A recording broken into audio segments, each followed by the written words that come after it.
예수님께서 그 놀라운 권위와 그리고 또 권세로 거침없이 이렇게 진리의 교훈을 베풀자 사람들이 참 흥미를 가지고 호기심을 느꼈던 것 같아요.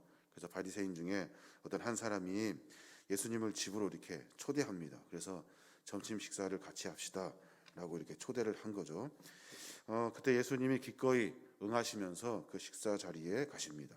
가서 예수님이 식사 때 손을 씻지 않는 일로 인해서 문제가 생기게 됩니다. 손을 씻지 않으신 것 같아요. 바리새인들이 매우 이상하게 생각했어요. 그럴 것이 유대인들의 당시 풍습에 따라서 전통적으로 식사하기 전에 의례적으로 이렇게 손을 씻게 되었어요. 근데 매번 그 팔레스티안 지역에는 먼지도 많고 당연히 손 씻을 때 음식을 먹을 때 손을 씻어야 하는 거죠. 위생적으로 굉장히 필요한 일이에요. 근데 이 일을 바리새인들과 서기관들이 부정한 일로 생각했다는 거예요. 부정한 일. 부정한 일이라는 것은 무엇이냐면 어떤 규칙과 규례 그리고 정례에 완전히 반한 거죠. 그것은 죄가 되는 거예요. 죄. 식사 전에 손 씻지 않는 이 종교적인 구례로 인해서 예수님을 죄인으로 정죄하려고 했던 거예요.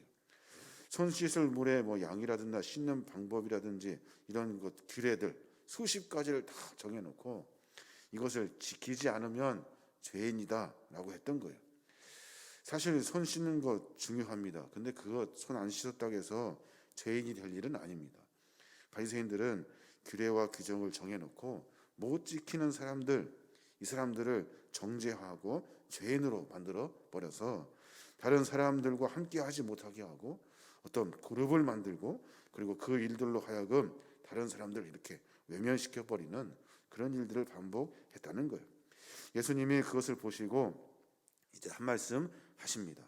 사람의 그 중심을 감찰하시는 주님께서 손 씻는 것보다 우리 안에 있는 것이 더 중요하다 말씀하고 계시는 거예요. 마음속에 탐욕, 온갖 더러운 것들이 꽉 차 있는 바리새인들의 그 심령의 상태를 꿰뚫어 보시고 그들에게 이렇게 말씀하시는 거예요. 뭐라고 말씀하십니까? 어리석은 자라는 거예요. 이런 어리석은 사람들 오직 그 안에 있는 것으로 구제하면 그리하면 모든 것이 깨끗하여지리라 라고 말씀하시면서 겉으로 보여지는 것이 중요한 것이 아니라 마음속 상태가 중요하다. 너희들 마음속에는 탐욕과 악독과 무력을 다 가지고 있으면서 그것 가지고 겉에 어떤 것을 치장하고 겉에 어떤 것을 화려하게 하고 나 지켰다고 자랑하는 것 이런 것들을 가지고는 하나님의 나라를 만들 수 없다고 말씀해주고 계시는 거예요. 그러니까 예수님은 외식과 형식주의, 교만과 위선에 찌들어 있는 바리새인들과 서기관들, 다시 말해서 율법 교사들을 향해서 화가 있을 것이다 라고 선포하고 계시는 거예요. 오늘 말씀에 보면 바리새인들에게 선포한 화는 세 가지입니다. 또 율법 교사들, 율법사들에게 선포한 화 역시 세 가지예요. 여기서 말하는 화가 뭘까요? 화 있을진저 했을 때 그 화는 어떤 복수심이나 증오심, 너 이렇게 어떻게 되라 이런 것이 아니에요. 원어에 보니까 화 있을진저라는 표현은 통탄스럽다, 참 가슴 아프다, 슬프다. 너희들을 보니까 참 한탄스럽다. 너희들 보니까 참 통탄스프다, 그리고 슬프다라는 그런 뜻을 가지고 있대요. 그러니까 바리새인과 율법 교사들의 행하는 일들을 보고 참 슬프다, 참 안타깝다, 통탄스럽다. 너희들 때문에 가슴이 아프다. 이런 긍휼의 마음을 예수님이 보여주신 거예요. 오늘 바리새인과 율법 교사 두 사람에 대해서 이야기하는데 사실은 비슷한 같은 사람이에요. 바리새라는 사람은 그 바리새라는 말은 당파의 이름이죠. 또 율법사라는 말은 직책의 이름이에요. 그러니까 대부분 율법사들은 바리새파에 소속되어 있는 사람들이에요. 사실 그냥 통틀어서 한 번에 다 말씀하신 거예요. 어떤 화가 있는지 한번 보면 바리새인들에게 먼저 공의와 하나님에 대한 사랑을 버려버렸대요. 42절 말씀이 있는데 거기 보면 그렇게 말해요. 화 있을진저 너희 바리새인들이여 너희가 박하와 온양과 모든 채소의 11조는 드리되 공의와 하나님께 대한 사랑은 버리는도다. 그러나 이것도 행하고 저것도 버리지 말아야 할지니라 라고 말씀하셔요. 그러니까 뭐라고 말씀하시는 거예요? 너희들 하찮은 식물, 박하, 우낭, 채소, 또 소득의 11조 이거 조목조목 다 계산해서 잘 정성과 열의는 있다. 그러나 이 모든 것들을 중심으로 하게 하는 것이 뭐냐는 거예요. 세세하게 지켜야 될 것 지켜서 뭘 이루려고 하냐? 무엇이냐면 이웃에 대한 공의. 공의가 뭐예요? 이웃에 대한 공의는 공평한 평이에요. 이웃을 공평하게 대하고 하나님에 대한 사랑을 저버리지 않도록 하는 것이 중요하다는 거예요. 그러니까 나는 박하와 운항과 채소와 소득의 11조 여러 가지 것들 다 전부 다 하나님께 드리고 다 했습니다 하면서도 이웃에 대한 공평한 마음, 하나님에 대한 사랑은 다 버려버렸다는 거예요. 실속과 내용이 없는 형식과 위선만 남아버린 거예요. 그 모습을 보고 예수님이 화가 있을 것이다, 안타깝다, 통탕스럽다 라고 말씀하고 계시는 거예요. 또 뭐라고 말합니까? 바리새인들을 향해서 회당의 그 상좌 높은 자리에 앉기를 원하고 시장에서 문안 받는 것을 좋아한대요. 43절에 보면 뭐라잖아요? 화 있을진저 너희 바리새인들이여 너희가 회당의 높은 자리와 시장에서 문안 받는 것을 기뻐하는도다. 회당의 상자가 뭘까요? 회당의 상자가 율법 그 궤 옆에는 특별히 마련해 놓은 이렇게 큰 반원반 형식의 좌석이 있어요. 거기가 무슨 자리냐면 다시 말해서 모세의 자리다라고 하는 그런 반원의 그 상이 있어요. 모든 바리새인들이 그 높은 자리에 앉으려고 그것만 봤다는 거예요. 그러니까 성전에 들어와서 예배드리고 하나님을 향한 마음이 있는 것이 아니라 그 높은 자리에 있는 그 반원의 모세의 자리라고 하는 그 자리, 그 교권의 그리고 존경의 상징인 그 자리만 보고 있었다는 거예요. 또 시장에서 문안 받는다는 말은 무슨 말입니까? 사람들이 몰려다니는 곳, 사람들이 왕래가 많은 곳, 이런 곳에 다니면서 긴 옷을 입고 거기서 어슬렁어슬렁 거리면서 사람들로부터 인사받는 것을 즐겼다는 거예요. 그 안에 해야 될 일들은 다 하지 아니하고 본질적으로 중요한 그 본질은 찾아가지 못하고 외식적으로 높은 자리에 앉으려고 하고 사람들에게 인사받으려고 하는 것, 이런 것들만 쫓아다녔다는 거예요. 격권적이고 세속적인 영광을 사람들로부터 구하는 이런 그 교만의 행위들을 하나님께서, 예수님께서 질책하고 계시는 거예요. 또 뭐라고 말합니까? 44절에 보니까 그런 말이 있어요. 화 있을진저 너희여 너희는 평토장한 무덤 같아서 그 위를 밟는 사람이 알지 못하느니라. 평토장한 무덤 같아요. 평토장한 무덤. 마태복음에 보면 뭐라고 나옵니까? 회칠한 무덤이라고 말해요. 무덤이 뭐예요? 무덤. 겉으로는 깨끗해요. 잔디도 심어져 있고 이렇게 깨끗해요. 근데 속에는 사람의 그 뼈와 살이 다 썩어가지고 아주 더러운 것들이 가득해요. 그럼 위에다가 그냥 회만 계속 칠해요. 깨끗하게 하얀색 회를 칠해요. 겉은 아름답고 아름답게 단장하고 꾸미지만 그 속은 다 썩어버린 거예요. 여기서 말하는 평토장은 뭡니까? 평토장 겉으로는 판판해요. 깨끗해요. 그냥 평평한 땅 같아요. 그런데 그 안에는 마찬가지로 무덤에 그 사람의 썩은 여러 더러운 것들이 많다는 거예요. 평토장한 무덤은 보이지 않아요. 그래서 사람들이 이렇게 밟아도 알 수가 없어요. 더럽고 부패한 것이 땅 속에 있어서 겉으로는 전혀 드러나지 않는다는 거예요.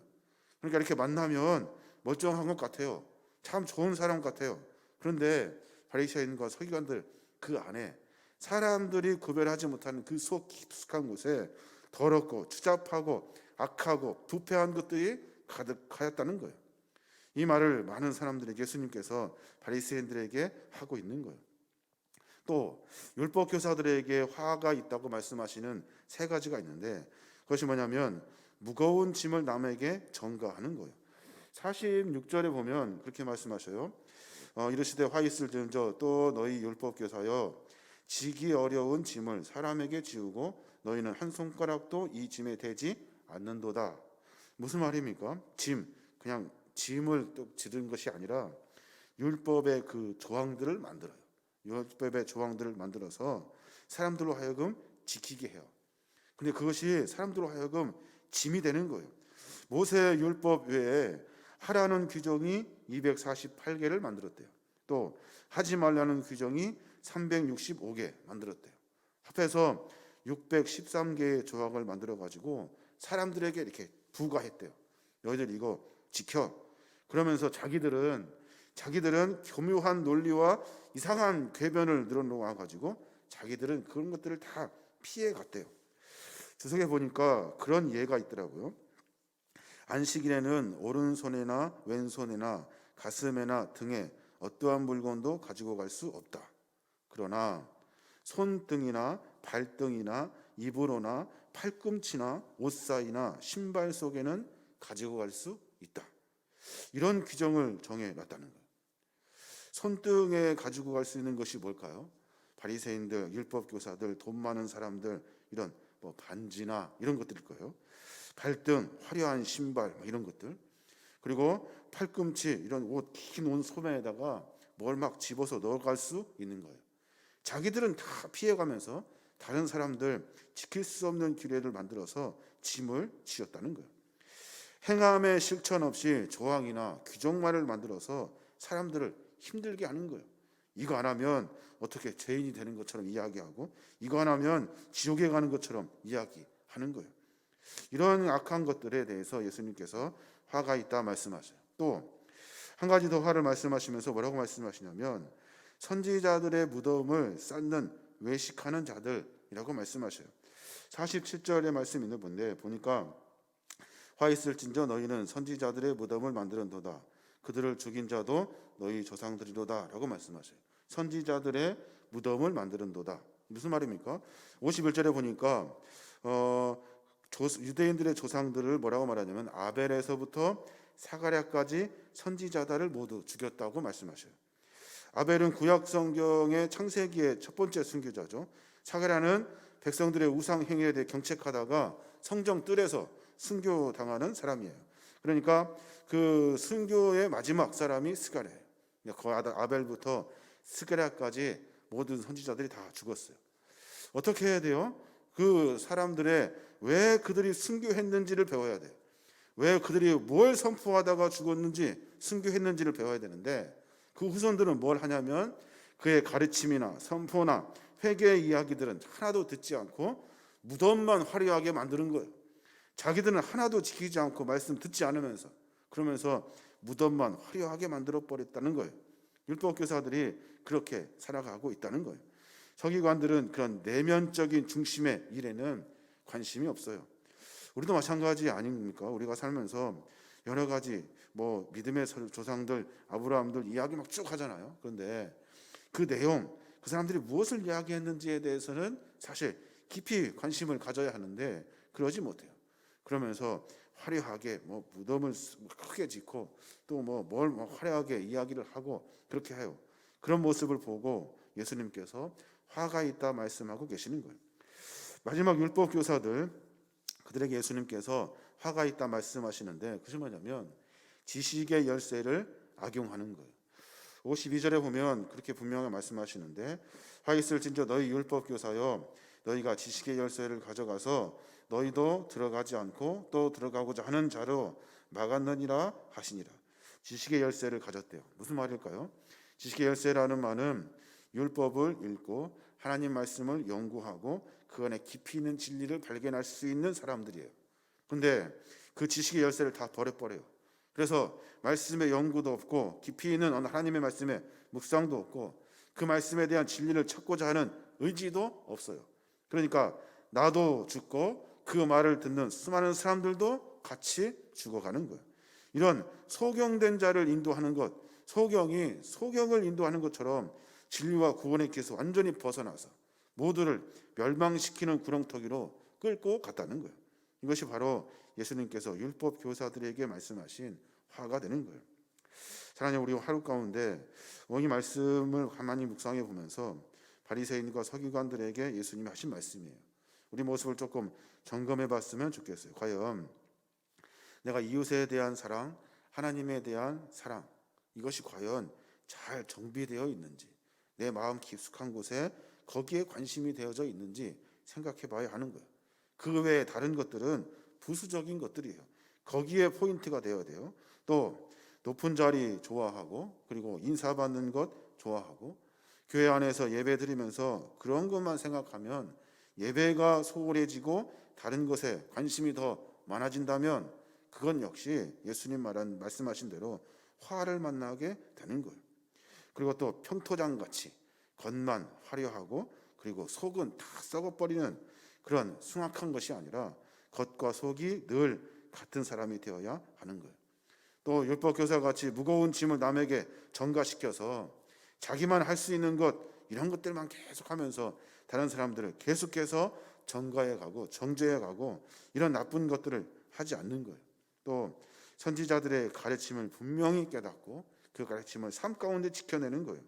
그냥 선지자의 이름을 높이고 겉에 막 화려한 거게 만들고 그런 것들이 아니에요. 또 지식의 열쇠를 우리가 잘 가지고 하나님 말씀을 묵상해야 되는 겁니다.